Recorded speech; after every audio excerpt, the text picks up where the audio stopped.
It started on a rainy Tuesday in Seattle. Danielle Carter had just moved into her new apartment, a top-floor unit in an old building built in the 1940s.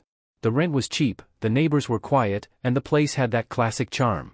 Exposed brick walls, creaky hardwood floors, and windows that overlooked the gray skyline of downtown. She was a nurse at Harborview Medical Center, working long night shifts, and this new space was supposed to be her fresh start after a bad breakup. Everything was fine, until the second week. That night, around 2:47 a.m., Danielle heard something. It was faint at first. Like a distant cry. Muffled. Like someone sobbing into a pillow. She paused the show she was watching and listened.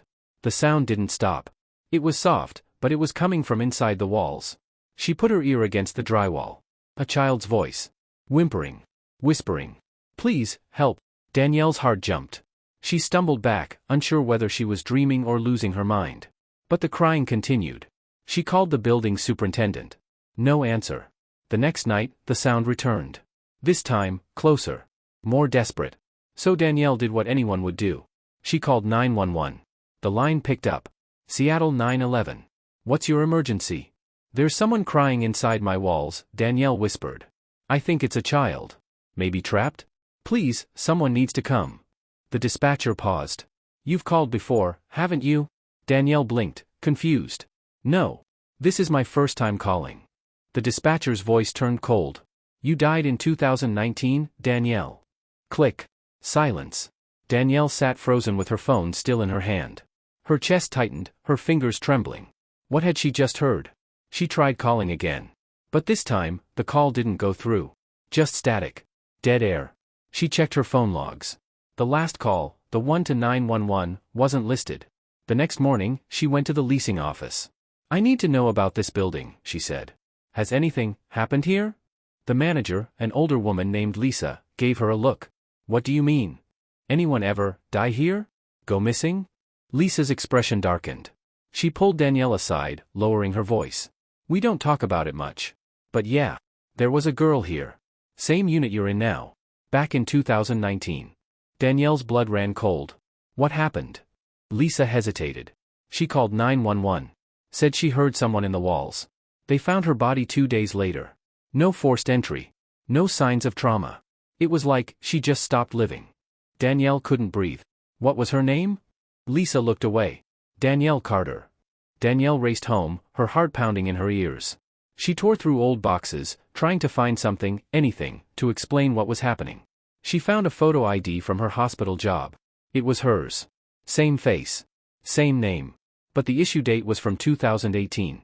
She stared at herself in the mirror. Same eyes. Same voice. But something felt off. That night, she didn't sleep.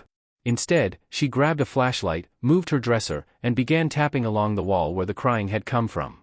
Hollow. She picked up a hammer. Each strike echoed through the apartment like a drumbeat of madness.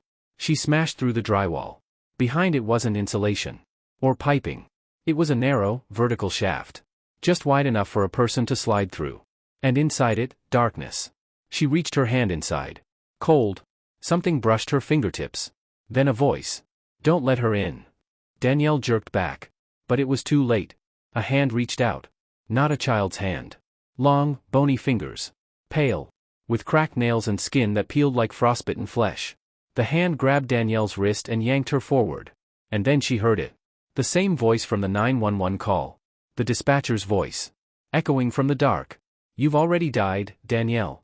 Let her take your place." 2 weeks later, the apartment was vacant again.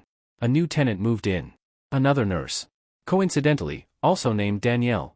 But she didn't last long. She left after hearing a voice in the night whispering through the walls. A week later, a retired detective named Richard Vaughn, now working on local cold cases, heard about the strange pattern and dug into the records. He uncovered something terrifying. 4 women, all named Danielle, had lived in that apartment since 2019. All nurses. All reported strange calls to 911. None of the calls were in the system.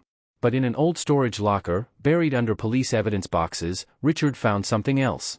A cassette tape labeled, "Wall Dispatch, Danielle Carter." He played it. The tape crackled. A voice spoke through the static. "Seattle 911. What's your emergency?"